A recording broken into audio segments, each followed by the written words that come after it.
Buenos días, no voy a omitir las presentaciones porque ya como todos nos conocemos no vamos a entrar en esas formalidades.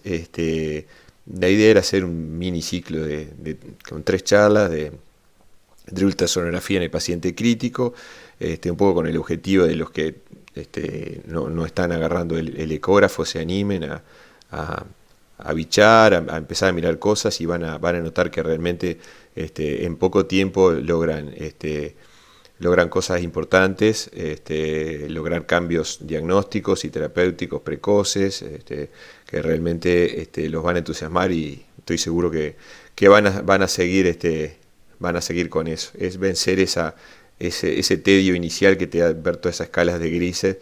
Pero bueno, un poco era esa la idea. No vamos a entrar en aspectos magistrales, académicos y todo eso que ya todos saben que no es mi perfil. Vamos a tratar de poner más bien ejemplos de casos, videos nuestros.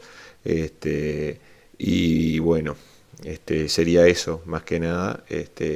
Así que sería primero hablar de la parte que quizás sea la más aburrida, que es los fundamentos básicos de la ultrasonografía en el paciente crítico, que obviamente point of care es que se hace siempre al lado del paciente, que es una de las grandes ventajas que tenemos, y de la cabeza a los pies, porque nosotros vamos a ir descubriendo cosas y a partir de esos hallazgos vamos a ir explorando y haciéndonos más preguntas y dirigiéndonos o dirigiendo el estudio según estos propios hallazgos. Así que no somos como los especialistas que concretamente vienen a hacer un eco de lo que nosotros les pedimos y no tanto considerando la fisiopatología, la enfermedad actual del paciente y todos el entorno fisiopatológico y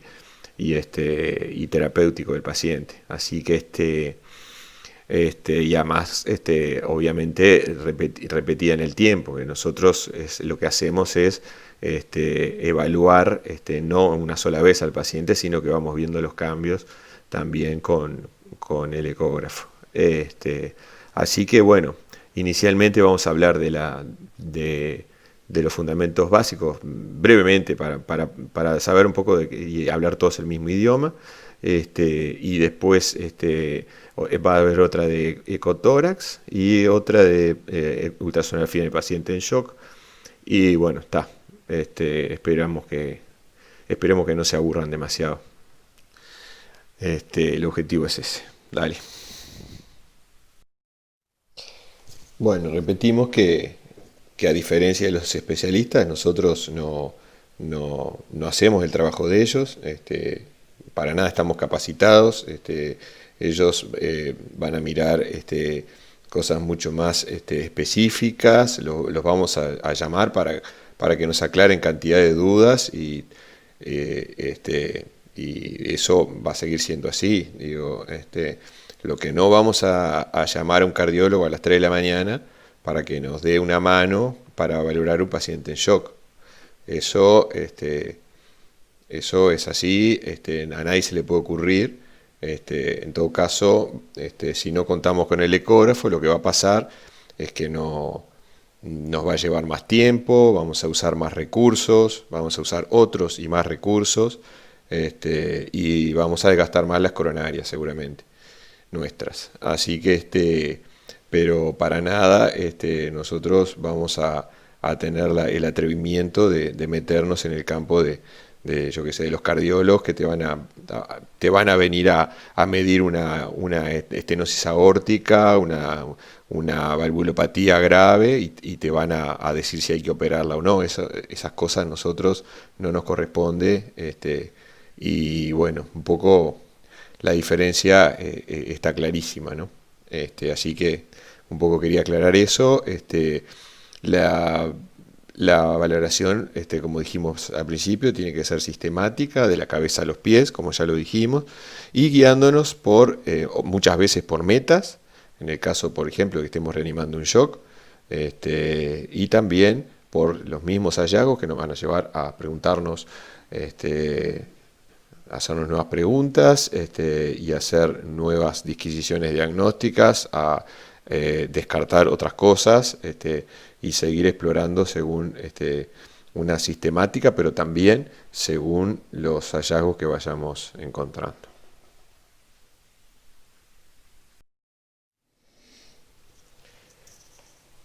En la década de los 90 se comienzan a elaborar protocolos, de los cuales el FAST que se hizo en el 96 fue uno de los, es actualmente, que se sigue utilizando, uno de los más reconocidos, demostrando un gran rendimiento para el diagnóstico de los pacientes en shock en politraumatizados graves, en situación de shock. Y bueno, ese es el prototipo, ¿no?, de estudio ultrasonográfico en el paciente crítico. Con respecto a las ventajas, son bastante sentido común. Tenemos que es una técnica no invasiva y de bajo costo. Obviamente el costo es el costo de, de reposición del equipo, que tiene un desgaste natural, pero obviamente se minimiza con un buen cuidado del mismo, ¿no? Que eso lo vamos a hablar un poco más tarde. Bedside y en tiempo real. Esto es tremendamente importante y útil para este tipo de pacientes que son tan dinámicos. Se puede reproducir, lo cual es no solo es una cosa a favor, sino que es hasta obligatorio repetir el examen, justamente porque estos pacientes son dinámicos y muchas veces aparecen cosas en diferido o inclusive para ver el propio resultado del tratamiento que estamos haciendo. Hay que seguir una sistemática de exploración para ordenarse un poco, pero también haciendo una evaluación sistémica, como solemos razonar nosotros los intensivistas. Así que muchas de nuestras exploraciones van a estar guiadas por la valoración sistémica de qué es lo que le está pasando al enfermo. También nos sirve para guiar maniobras invasivas, como drenar una pleura o como pinchar un taponamiento cardíaco o realizar una vía venosa central ecodirigida y, como dijimos, la monitorización del propio tratamiento. Con respecto a las desventajas, es que es técnico dependiente, que hay, no vamos a negarlo, una curva de aprendizaje, que nuevamente lo decimos, en el caso de las cosas fundamentales, las cosas grandes, un derrame pleural, líquido peritoneal, líneas B, a nivel del tórax, valorar globalmente la contractilidad del ventrículo izquierdo, medir la vena cava, hacer una vía central. Para ese tipo de usos, la curva no es tan larga y bueno, pensamos que vale la pena gastar un poquito de tiempo para los beneficios que nos va a brindar a nosotros y a los pacientes. Y después, con respecto a los pacientes que nosotros solemos ver, son pacientes con malas ventanas, muchas veces porque les metemos un montón de aire con la ventilación mecánica. El aire es un enemigo tremendo para la ultrasonografía. A su vez muchas veces son posoperatorios, tienen unas heridas operatorias, una mediana, curaciones. El aire dentro del peritoneo también obviamente no permite ver nada. La presencia de drenajes, a su vez, si precisamos movilizar al paciente para mejorar la ventana, muchas veces no se puede porque tienen fijadores externos o mismo tan inestables y no se pueden movilizar. Y también la incomodidad que genera muchas veces la presencia no solo del respirador, sino de las bombas y todos los instrumentos y la infraestructura que se utiliza para sostener a estos pacientes. Eso genera que muchas veces nos tenemos que poner en posiciones realmente difícil de acceder a la zona que queremos insonar y bueno, eso también complica, pero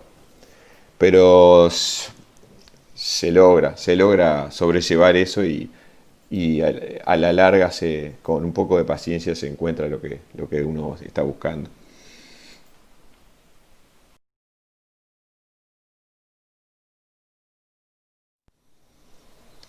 Esta parte es un poco aburrida, pero hay que hablar de esto porque es la base de todo. Este, la ultrasonografía utiliza el ultrasonido, el sonido de alta frecuencia que anda en el entorno de millones de hertz por segundo. El oído humano capta hasta 20.000 MHz, una cosa así.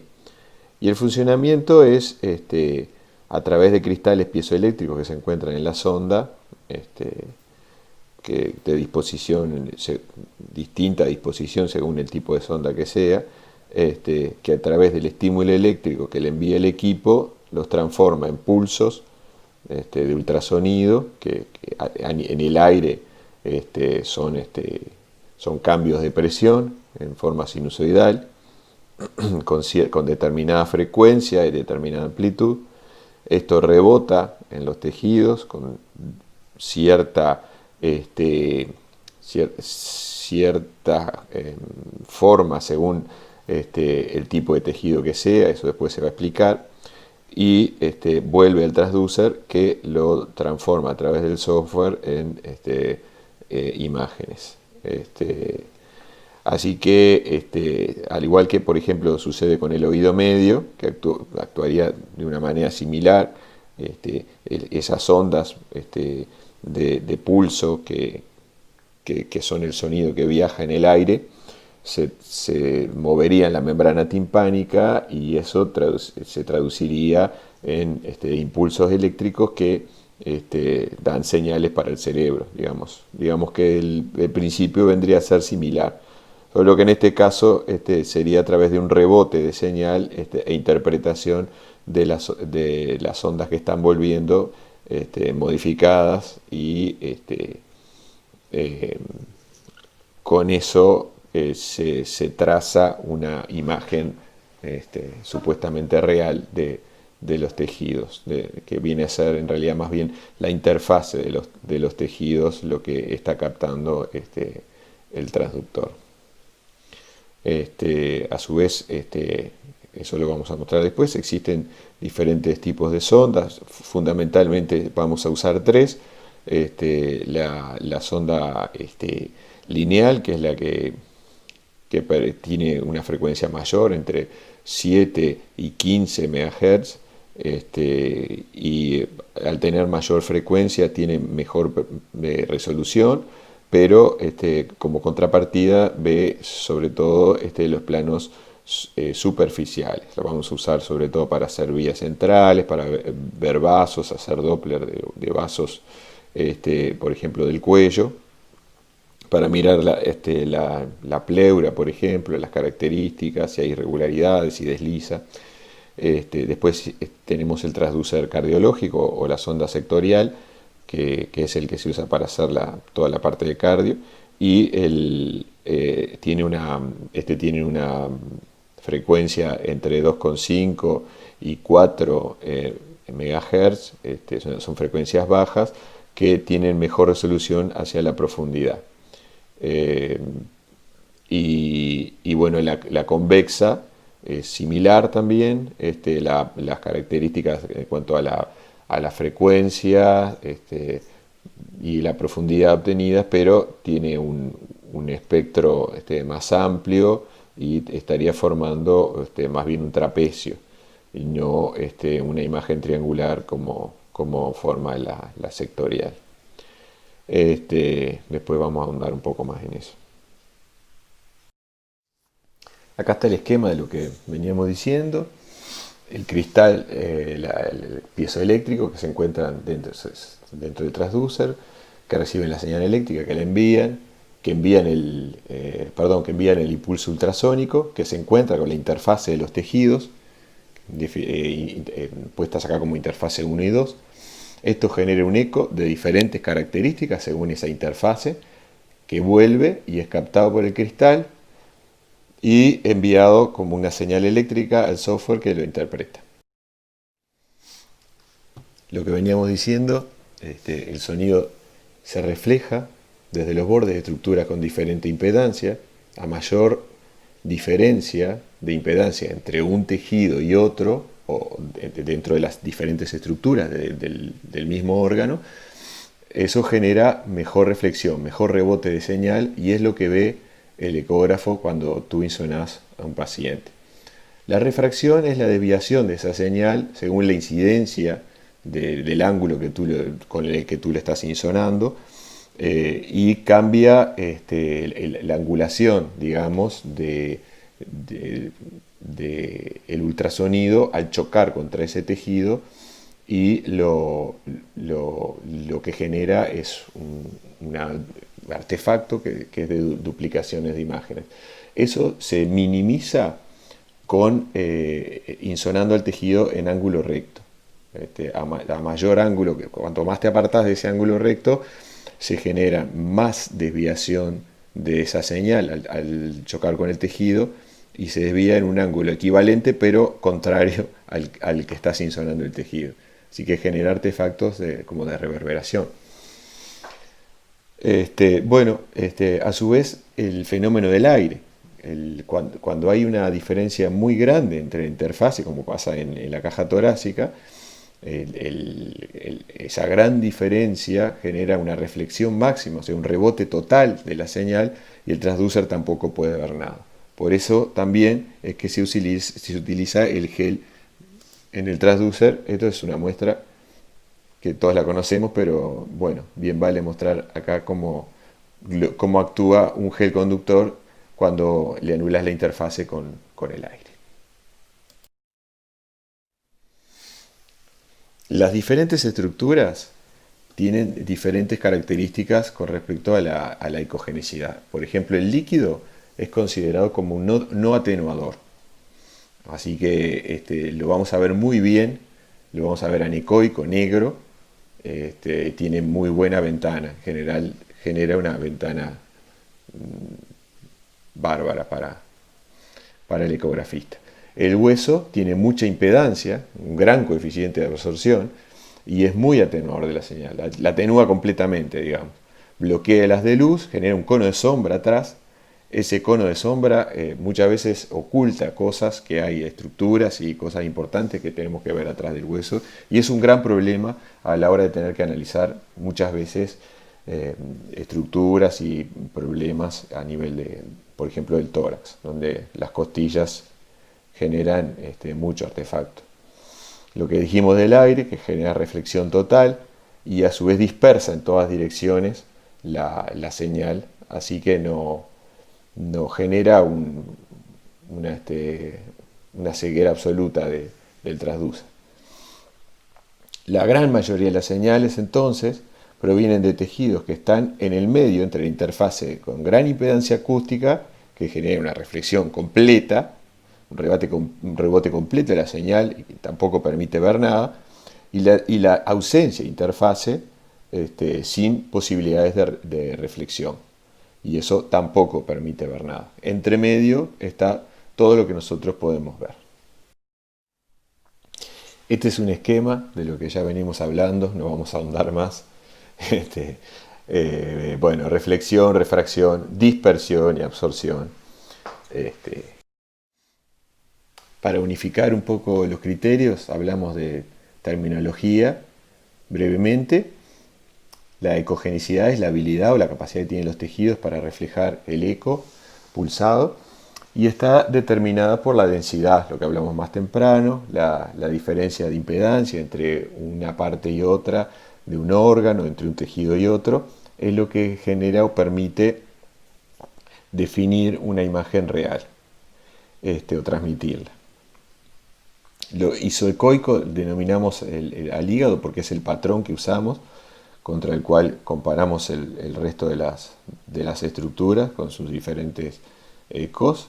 El hiperecoico es lo que se ve más blanquito, más brillante, más blanco, que como ejemplos tenemos el seno renal, las líneas B, los artefactos, la gran mayoría de los artefactos son todos hiperecoicos, las líneas B obviamente son artefactos.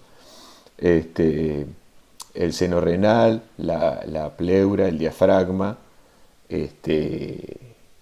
y bueno, hipoecoico, el parénquima renal, que habitualmente debería ser hipoecoico. Por ejemplo, acá en esta foto se ve que está más negrito en relación al hígado, por lo tanto es hipoecoico. Podría llegar a ser isoecoico, lo que no puede ser es hiperecoico, porque ahí ya estaríamos hablando de que tenemos un problema de fibrosis o algún otro problema a nivel renal. ¿Tá? Así que tiene que ser o isoecoico o más bien hipoecoico, o sea, un poquito más negrito que el hígado. Y lo que es totalmente negro, que como les dije más temprano, es anecoico, que es todo lo que es líquido, ya sean colecciones o líquido libre, se ve negro, que por ejemplo derrame pleural o en este caso, como en esta foto, una retención de orina. Eso es una vejiga llena, que es de muy fácil diagnóstico, es solamente apoyar el transducer, ya sea el sectorial, que es el cardiológico, o el convexo, a nivel de la pelvis, por encima del hueso púbico, y ya te encontrás con esa imagen, que bueno, inclusive en muchos centros, el propio personal de enfermería lo utiliza para verificar que la sonda esté permeable. Estas fotos las puse simplemente para mostrar en un corte. Después vamos a explicar bien las zonas, cómo se examina el tórax y el abdomen, en un corte hecho con una sonda de profundidad, como es la sonda sectorial, que podría ser también la convexa que se usa en este corte sagital, donde se ve el tórax y el abdomen, y se ven las diferentes densidades, donde nosotros vamos a poder apreciar el líquido pleural totalmente anecoico, está negro acá. Hay inclusive sectores hiperecogénicos, que es fibrina flotando, isoecoico, el hígado que está por abajo, el diafragma, que lo ven acá como una línea hiperecoica. Vamos de nuevo.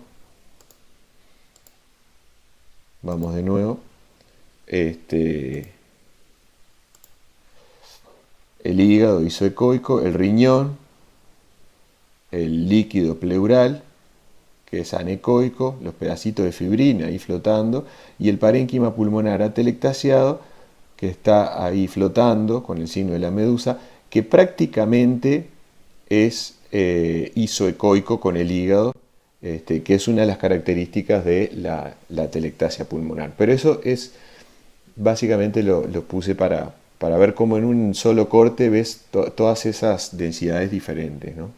Ecogenicidades, perdón. Bueno, estos dos tipos de técnica, el modo M es la técnica más antigua, todos los ecógrafos lo tienen, es un único haz ultrasónico que atraviesa una estructura, generando una representación en el tiempo de esa estructura. Si bien es muy vieja la técnica, tiene muy alto rendimiento para medir cosas con mucha precisión. Se utiliza para medir tamaños y distancias. En cambio, el Doppler es un haz de ultrasonido que incide sobre un objeto en movimiento, que en este caso son los glóbulos rojos. El equipo mide el gradiente de frecuencia de ese haz ultrasónico al impactar contra el objeto que se está moviendo. Este objeto, si está viniendo, genera una alteración en la frecuencia de esos pulsos ultrasónicos, y los acelera. Entonces lo que recibe el aparato es recibe el movimiento hacia dicho transducer. Entonces eso se representa como un objeto que se está acercando a la velocidad que coincide con esa frecuencia, con ese aumento de frecuencia, digamos. De manera que, y por convención, eso se va a aparecer como en color rojo, y si se aleja, va a suceder lo contrario. Lo que se usa habitualmente para para representar esto y que se pueda entender, por ejemplo, es el sonido de una ambulancia, que cuando se viene acercando el sonido es más agudo y cuando pasa se va haciendo más grave. Sería un ejemplo que representaría este fenómeno. Y lo otro importante es el ángulo de insonación. Tiene que ser lo más cercano a 0 grados. Cuanto más nos apartamos de ese ángulo de insonación, mayor va a ser el error en la medición. Inclusive desaconsejado tomar en cuenta eso, ¿no? Se habla de, varía según lo que estemos insonando, pero se habla de menos de 20 grados. Bueno, rápidamente, ahora sí rápidamente, vamos a aclarar que existen 4 tipos de Doppler. No los vamos a usar todos salvo que nuevamente el entusiasmado quiera seguir ahondando en todos los aspectos, sobre todo de la ultrasonografía en cardiología, que es hermosa también. Pero bueno, el Doppler continuo es el que utilizamos para medir, por ejemplo, insuficiencia, medir un jet valvular, insuficiencia mitral, etcétera, para medir una insuficiencia tricuspidia, medir la presión sistólica de arteria pulmonar, que es relativamente fácil, estimarla, perdón, la presión sistólica de arteria pulmonar, se hace pasar el haz de ultrasonido por ese sector, digamos, donde está el jet de regurgitación, y eso genera una medida de gradientes de velocidades que van a ser un reflejo de la velocidad máxima que detecta en ese trayecto, pero no específicamente se va a poder determinar en qué lugar específico está, sino que está en ese trayecto, pero esa velocidad máxima transcurre en ese trayecto, no en tal lugar específico. Por eso el volumen de la muestra, que son las 2 rayitas que ustedes van a ver que aparecen en el Doppler, aparecen en el pulsado, porque el pulsado sí analiza simultáneamente varios haces de ultrasonido que los envía al mismo tiempo, y esto les permite representar el flujo sanguíneo que se produce en ese sector donde está el volumen de la muestra. Y ahí, bueno, esto obviamente no lo vamos a poder usar, como dijimos anteriormente, para las insuficiencias valvulares, donde las velocidades son muy altas, pero sí se puede usar, por ejemplo, en el tracto de salida del ventrículo izquierdo para medir el PTI, o para medir velocidades a nivel de los vasos.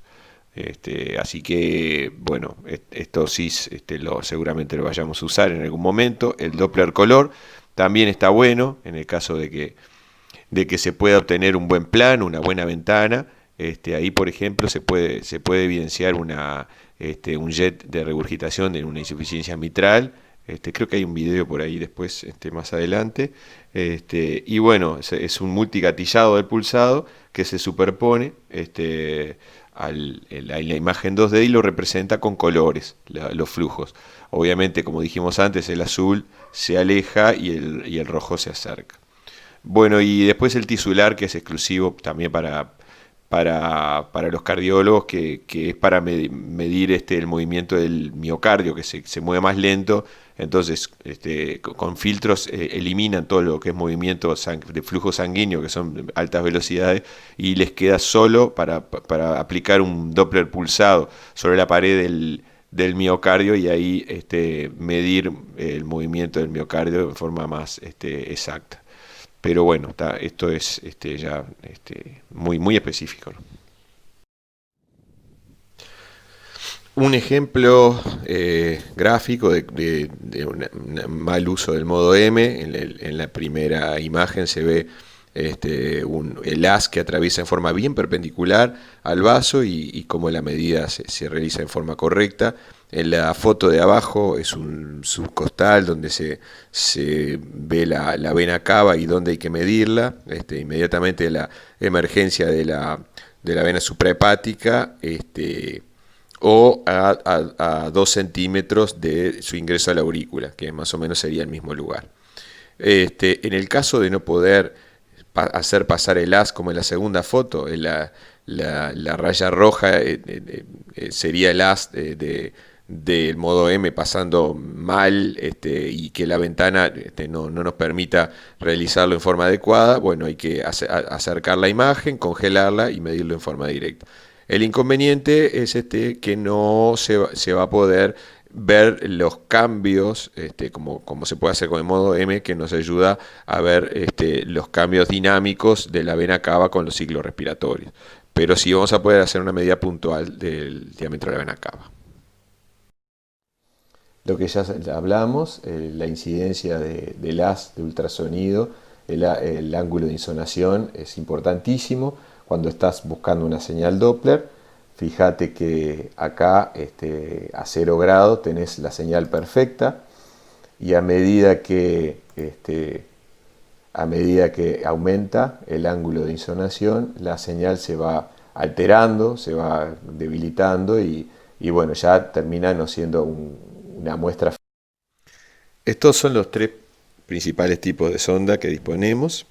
La primera que aparece es el convex o convexo, que emite haces radiados con una base más amplia, por ejemplo, que el sectorial o cardiológico. Entonces forma en la pantalla un trapecio. La base genera una visión más panorámica, más amplia de estructuras que están en la profundidad. Por ejemplo, para ver un derrame pleural, para ver órganos, víscera maciza, vaso, riñones. Se usa básicamente para ver tórax también, la parte más profunda del tórax. Indistintamente de que se puede usar también la sectorial, pero va a tener una visión más panorámica que la sectorial, que tiene el mismo espectro, ¿no? Con respecto al sectorial o cardiológico, bueno, hace un barrido mediante haces radiados que se concentran ahí en los cristales piezoeléctricos, se concentran en un espacio menor para que pueda meterse entre dos costillas adyacentes. Entonces eso evita el artefacto de las costillas y poder hacer los planos o las ventanas cardiológicas como están descritas. Forma en la imagen en la pantalla una imagen triangular o en abanico. Tiene básicamente las mismas frecuencias que la convexa, por lo tanto también sacrifica resolución por profundidad, o sea, ve imágenes más profundas, y también obviamente la vamos a poder usar en el caso de que no tengamos el convex para ver también riñón, vaso, líquido en el peritoneo, derrame pleural, etc. Así que no va a ser un problema no contar con el convexo, por ejemplo. Bueno, con respecto a la lineal, que es la tercera que aparece ahí, son haces paralelos. La imagen que genera en la pantalla es una imagen rectangular, con alta frecuencia, entre 7,5 y 20 más o menos MHz, y tiene, como veníamos diciendo, mejor resolución para ver los planos superficiales, y menos penetración. O sea, la vamos a usar para ver fundamentalmente, por ejemplo, la pleura, las características de la pleura, el deslizamiento, si existen irregularidades pleurales, para el diagnóstico de neumotórax, para ver vasos, para hacer vías ecoguiadas, en fin, todo para lo que sea precisión a nivel del examen de imágenes que estén superficiales. Y esto vendría siendo básicamente lo grande. Bueno, vamos a lo nuestro. Este vendría a ser el equipo que disponemos ahora. En principio está a préstamo. Vamos a ver si el que está pedido viene pronto, porque estaría faltando una sonda. Pero igual nos vamos a arreglar bien con lo que tenemos. Hemos encontrado cosas importantes, hallazgos realmente trascendentales para el paciente utilizando este equipo y estas sondas que están acá. Vamos a poner el puntero. Esta sonda ya ustedes ya la conocen, es la sonda convexa o convex, que es lo que ya hablamos más temprano, que las características son que tiene una frecuencia baja, no importa el número, pero está entre 2 y 4 MHz y te permite ver estructuras profundas, sobre todo, bueno, a nivel del abdomen, te permite ver el hígado, el vaso, los derrames pleurales, y como no tenemos la sonda cardiológica, también nos permite ver algunas ventanas del corazón, las que nos permite ver, las vamos a aprovechar. Como dijimos desde el principio, nosotros nos valemos de todo lo que podamos ir encontrando y así veamos en una apical solamente las cavidades derechas, bueno, vamos a usar eso que vemos para juntarlo con otros datos que tengamos. ¿Tá? Pero básicamente esos serían los usos de la sonda convexa. Estarían mirando entre 15 y 20 centímetros de profundidad.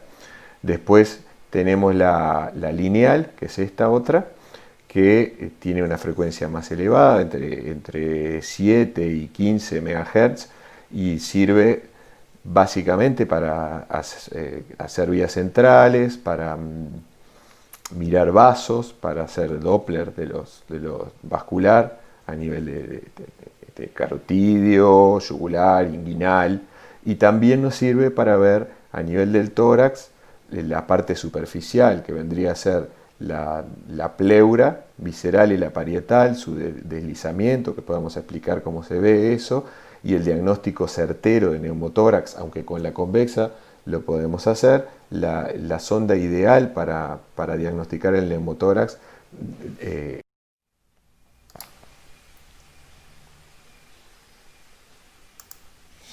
bueno, un poco la botonería, no es para nada complicado, en realidad es sencillo, así explicado. Ese que está señalado ahí es el botón de Enter.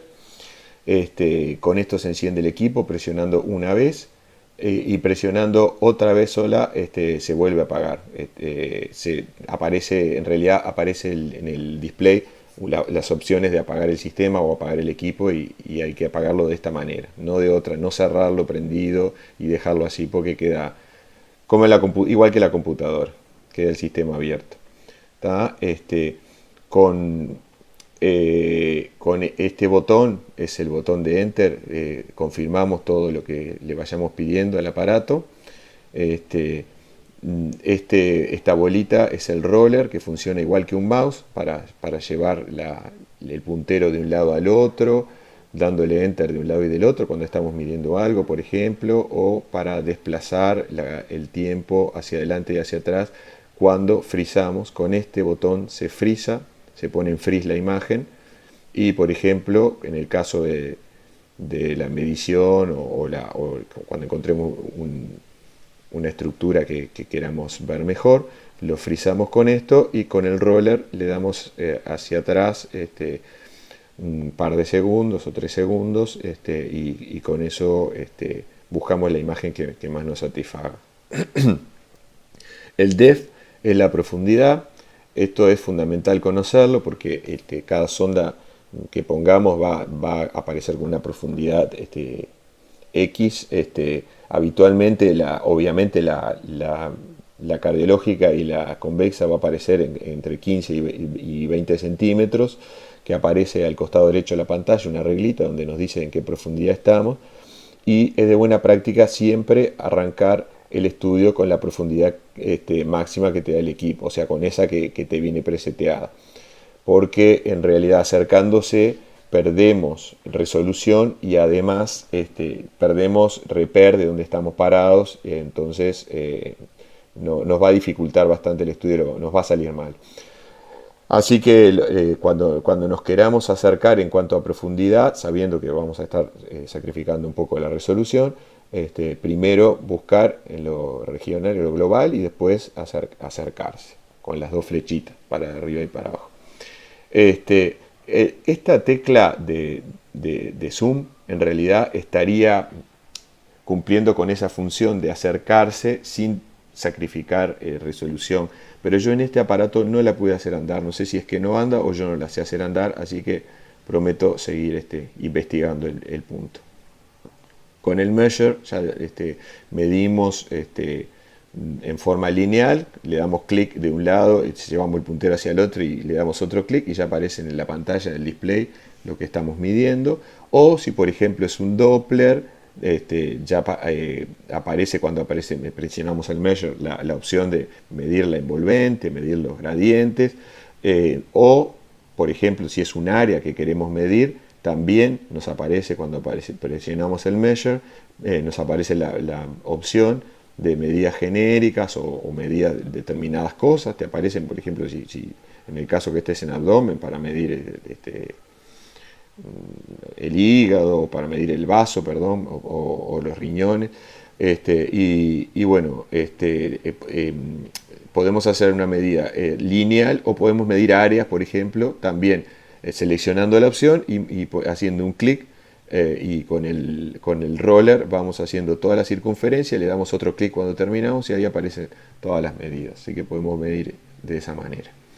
Con el clear anulamos lo que acabamos de hacer, como cualquier otro comando en otro aparato.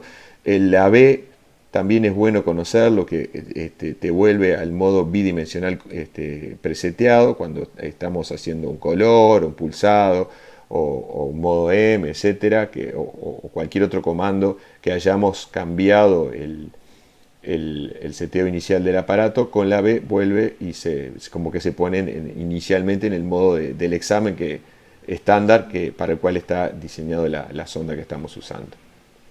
El preset a mí me sirvió pila, sobre todo en el caso de este equipo que no tiene sonda cardiológica, para hacer exámenes de otras regiones. Por ejemplo, cuando le ponemos la sonda convexa, ponemos preset y podemos seleccionar examen cardiológico, se pone protocolo para examen cardiológico, te cambia de lugar la marca en la pantalla y te permite ubicar la sonda en las posiciones que están descritas para las ventanas cardiológicas. Y muchas veces es útil, sobre todo sobre todo el apical, 4 y 5 cámaras, sale bastantes veces, pese a que hay bastante artefacto, muchas veces se logra hacer. Para externar largo y el eje corto ya es más difícil porque hay mucho más interferencia de las costillas. New Patient se usa para poner los datos del paciente, pero en sí al principio capaz que no es muy útil, pero después cuando se vayan entusiasmando podemos empezar a hacer el estudio grabando los datos del paciente. El CF es el Doppler color, que lo vamos a usar para vasos fundamentalmente, cuando estamos por ejemplo en abdomen, o directamente cuando estamos con el lineal en vaso, para medir para mirar si hay flujo sanguíneo adentro de los vasos. Se ve con color como ya lo describimos. PW es el Doppler pulsado, que lo vamos a usar para vasos también, para medir el Doppler vascular. Y el modo M, que ya dijimos, también para medir la cava o medir cualquier cosa que queramos en forma más precisa en el tiempo. Y también sirve para medir, por ejemplo, el TAPSE, en el caso de que podamos obtener un buen 4 cámaras, que después vamos a decir cómo es que se mide. Con esta rueda se hace la intensidad de la señal, la amplitud de la señal Doppler, viene a ser la ganancia global, digamos, se sube o se baja según las agujas del reloj, hacia adelante o hacia atrás. Esto obviamente es porque ya viene con un preseteo, pero todos los pacientes son diferentes, tienen distinta impedancia con respecto a los tejidos tienen distintas características, están infiltrados, no están infiltrados, los pacientes son más obesos, menos obesos, etcétera, ¿no? Y con esto vendría a ser la variación por profundidad, por sectores, que es más en realidad más desaconsejado usarlo de entrada. Lo mejor es dejar todo esto en el medio y usar la ganancia global. Y creo que ya no tengo más nada para decir de esto. Estos son comandos nada más de la pantalla, el volumen y brillo de la pantalla. Acá tenemos donde se enchufa la sonda. Se enchufa con el cable mirando hacia ti. Acuérdense que el enchufe de forma de peine, de tipo peine, así, que si se pone torcido, si se fuerza, se puede doblar y no sirve más. Acá en el costado del aparato y bien acá arriba de lo que vendría a ser el enchufe de la sonda, hay una palanca para liberarla, y cuando ponemos la otra se vuelve a bajar la palanca. Y creo que ahora sí, no hay más nada. Los cuidados básicos son bastante simples. Fundamentalmente hay que tratar de evitar algunas cosas, sobre todo relacionadas con la sonda. La sonda es la parte más delicada del equipo, es la vida del equipo. Una caída al piso de una sonda puede llegar a significar una sentencia de muerte inmediata. Así que con el agravante de que, bueno, que muchas veces probablemente quizás no te la repongan o capaz que el equipo ya no tiene repuestos, o etcétera, ¿no? Y te quedas sin ecógrafo, por lo menos para todas las funciones que cumple esa sonda, ¿no? Este, es de buena práctica limpiarlo siempre, tanto al paciente como a la sonda, después de trabajar con gel bueno, u otros fluidos que hayan contaminado la sonda, ¿no? No utilizar soluciones alcohólicas, ya que dañan la silicona que tiene el transducer, y le saca vida al equipo. Hay que poner freeze, o sea, frizarlo toda vez que no se esté usando, porque los minutos que van corriendo aunque no estemos apoyando el transducer, le saca también vida a los cristales.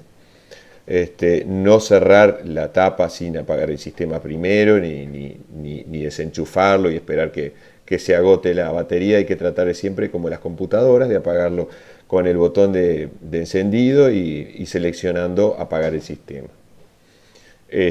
Bueno, la de siempre, ¿no? Como con cualquier otro material costoso, no dejarlo boyando por ahí. Es cierto que muchas veces lo agarramos en una situación de emergencia donde lo prioritario es el paciente, pero no hay que olvidarse, una vez que terminemos de trabajar, de limpiarlo y de guardarlo en un lugar que se dispuso cada servicio, que el servicio disponga, digamos.